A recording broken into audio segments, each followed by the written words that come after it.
All right, joining us today on Pirate Radio Live, former Pirate Corner, color analyst for ECU home football games. He is Kevin Monroe, joining us on Pirate Radio Live. Kevin, how you doing, man?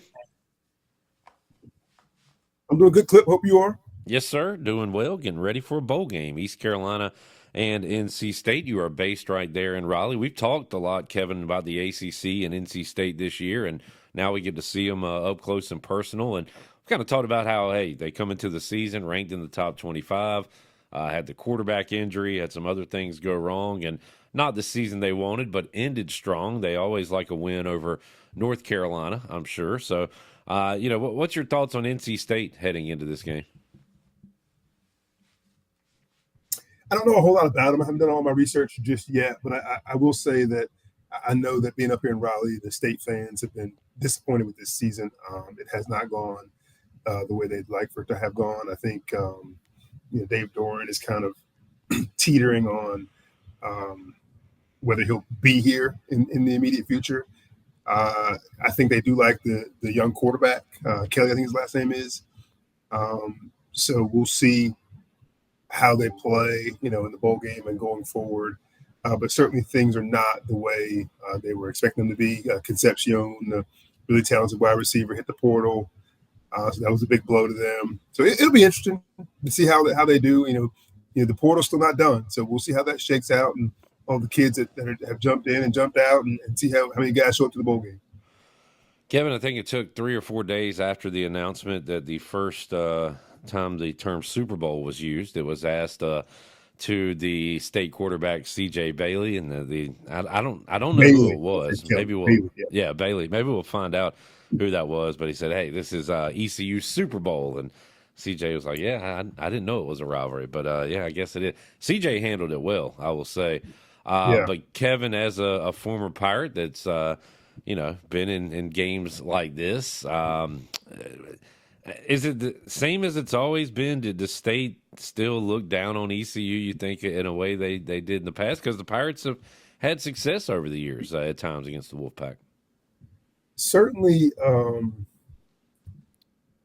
we've lost our luster in recent years, right? Because when I came through, we beat State 2 out of 3 times. And the one time we didn't beat them, it took a 98-yard screen pass to Torrey Holt late in the second half to give them the win.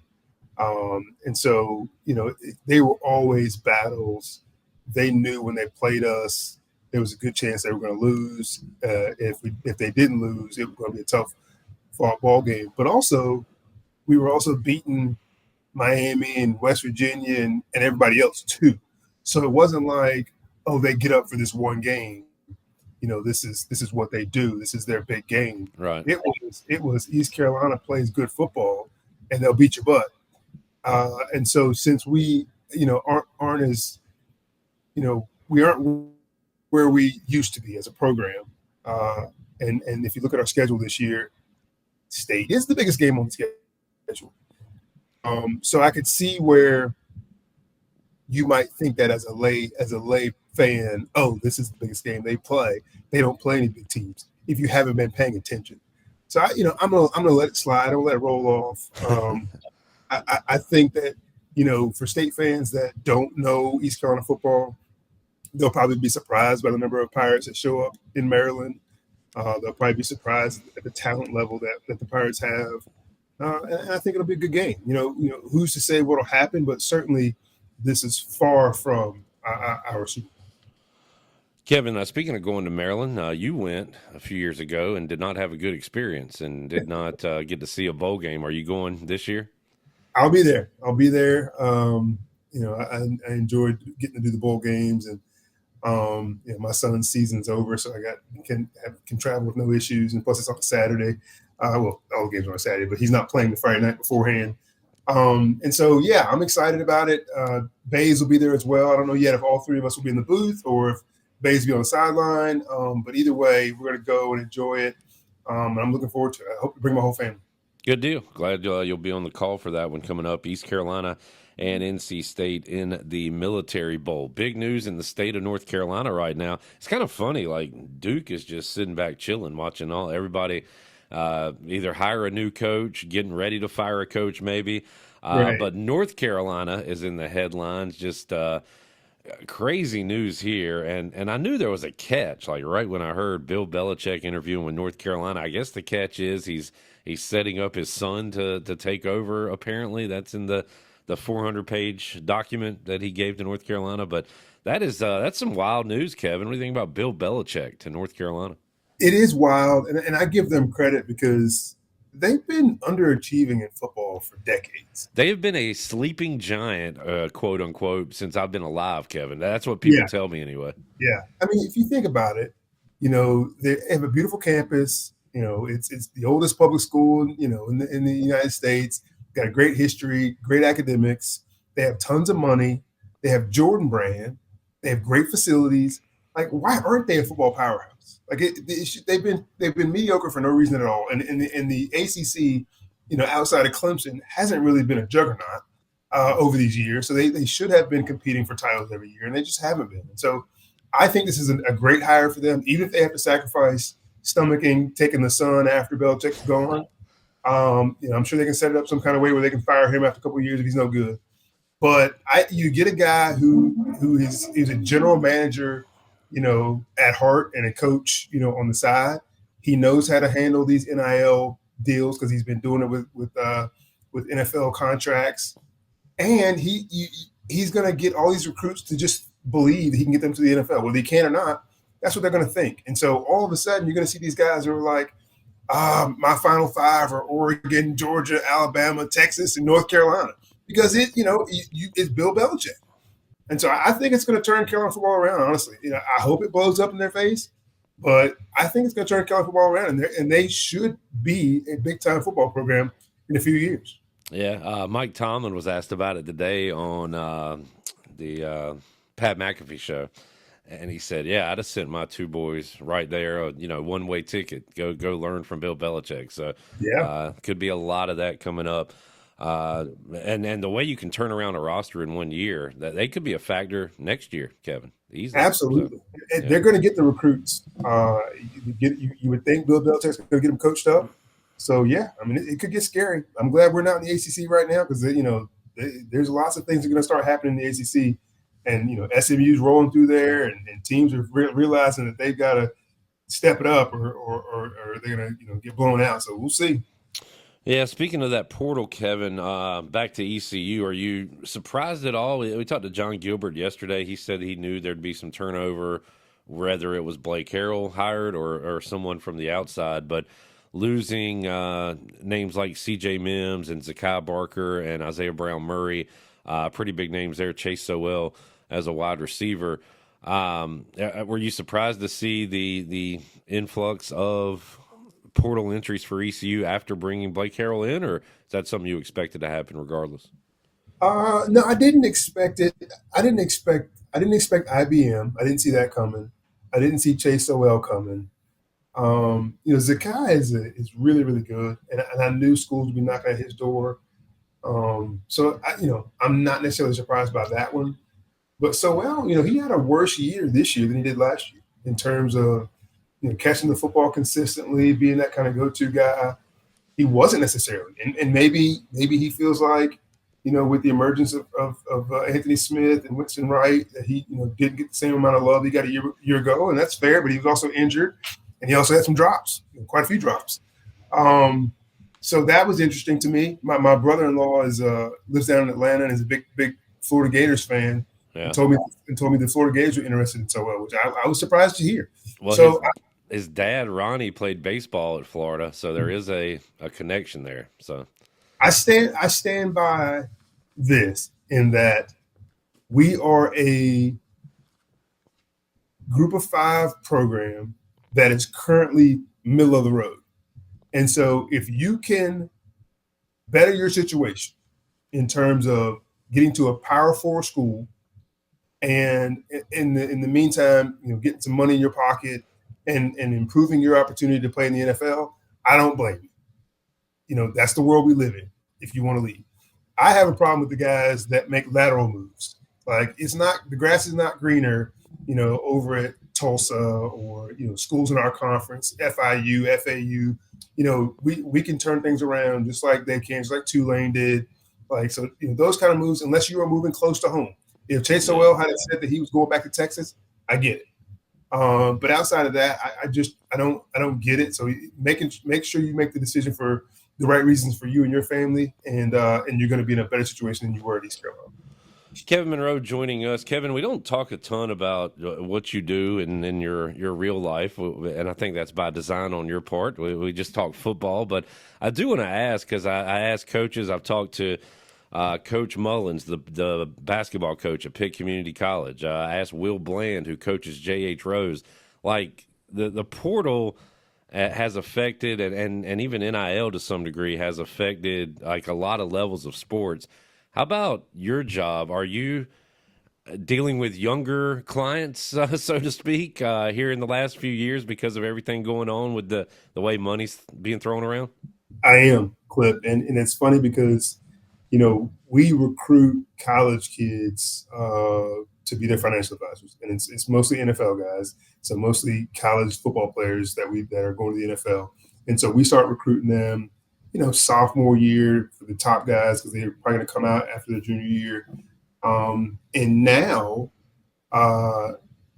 high school kids are being offered money to go to college. So we've signed a kid, I can't say his name, but we signed a kid out of the Big 12, well, SEC. Signed a kid out of the SEC. He's committed to the SEC, who is going to be making a $1.5 million a year as soon as he steps on campus. Wow! So he already needs a financial advisor, and so it's my guys are getting younger and younger. We've got a good player in the ACC that makes $1 million a year. So it's not as important to get guys that are going in the draft because you've got young guys that are going to make tons of money in high school. So it's definitely changed, and you're dealing with a lot more parents because these kids are so young. Sometimes they have to open joint accounts with their mom and dad because they're not 18. It's definitely changed. Yeah, everybody kind of adjusting to what's going on in college athletics. All right, 40 bowls in 14 days. Kevin, next time you're in Greenville, you need to go to 623 Red Banks Road in Arlington Village. Tub Thumpers, new bottle shop, one-stop shop for a unique selection of local brews, fine wines, and handcrafted meads. So grab you some of your favorite drinks, take them back to Raleigh, and enjoy some football on TV. Tub Thumpers, your place to find the perfect drink for any occasion. Tub Thumpers, where your next favorite drink is waiting. Kevin, I'm going to give you a pretty good one. We mentioned Duke earlier. This is the old David Cutcliffe Bowl, I guess. It'll be the Gator Bowl, Ole Miss and Duke, 7:30 Thursday, January 2nd. You got the Lane Train taking on a pretty good defensive squad in Duke. So who are you picking in that one straight up? I have not watched Ole Miss play much this year. I know they can score. Their quarterback's a good player, and Kiffin is a good play caller. So I know they can score. But I've been to a couple Duke games. My son and his recruiting, we got a chance to go see Duke play. Man, they're good. I mean, they got good players, good skill position players, good players in the trenches. I will say it's going to be a really good game. I don't know that Duke's able to pull it out. I'll probably side with Ole Miss, but it's going to be close, and I would not be surprised at all if Duke won that game. Jared, can you give me a line on that? Because that's got to be a pretty tight one. I'm sorry, who'd you pick, Kevin? I went Ole Miss. Okay, man, you didn't happen to be at that Duke SMU game, were you? Because I No, watched. I wasn't at that one. My goodness, they shoulda, woulda, coulda, but had a chip shot field goal to beat Ole Miss in that game, and it got blocked, lost in overtime. What's the line, Jared? Ole Miss 14 and a half. That's surprising. Oh, quarterback. Duke just brought in Tulane's quarterback out of the portal. I saw Mensa.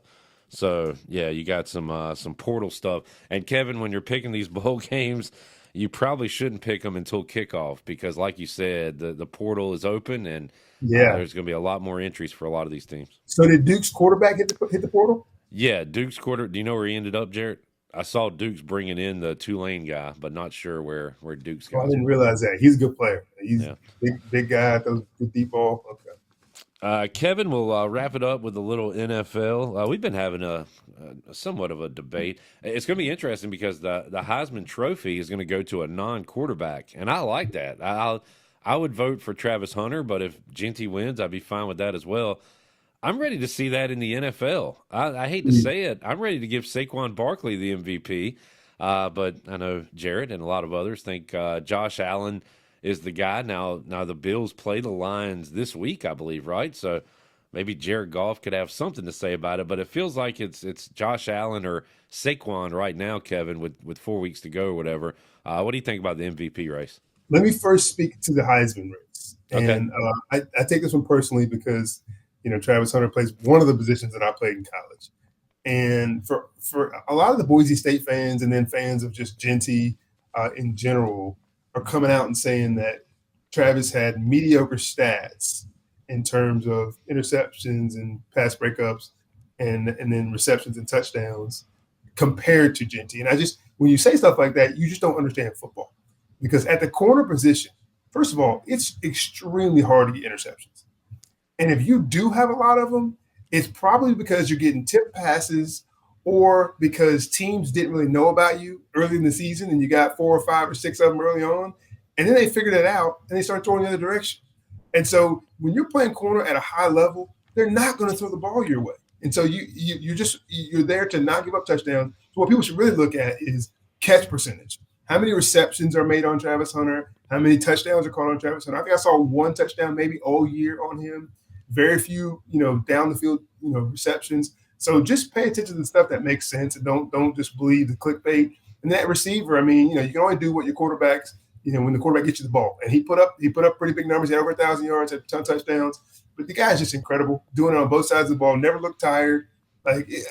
There's no doubt he's 1 or 1A for the Heisman. I'm not knocking Genty. He's a heck of a player. And, if he wins it, so be it.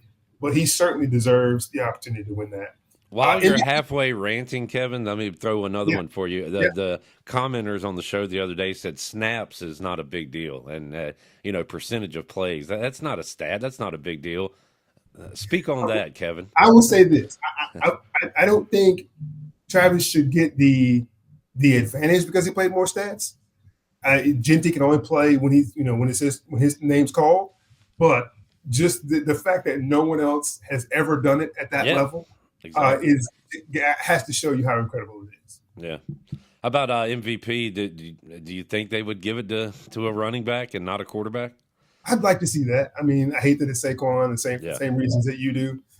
He's just running through our whole division and the rest of the league, but he's great, man. He's really good, and I do like the fact that he's kind of sticking it to the Giants because the Giants are just ridiculous for letting him go. So to see him beat up on them a couple times every year and just run through the division and they know they had him, it's pretty funny. I definitely would like to see him get it. Kevin Monroe joining us. Kevin, always enjoy talking football with you, man. Might try to track you down next week. If not, hope you and your family have a great holidays, Merry Christmas, and maybe we'll check in with you, if not next week, before we get things kicked off in the Military Bowl. But appreciate you joining us for another football season, Kevin. Always enjoy it, man. Yeah, man. Thank you, Clip. Merry Christmas. Happy holidays to you and your family. And I always enjoy being on, man.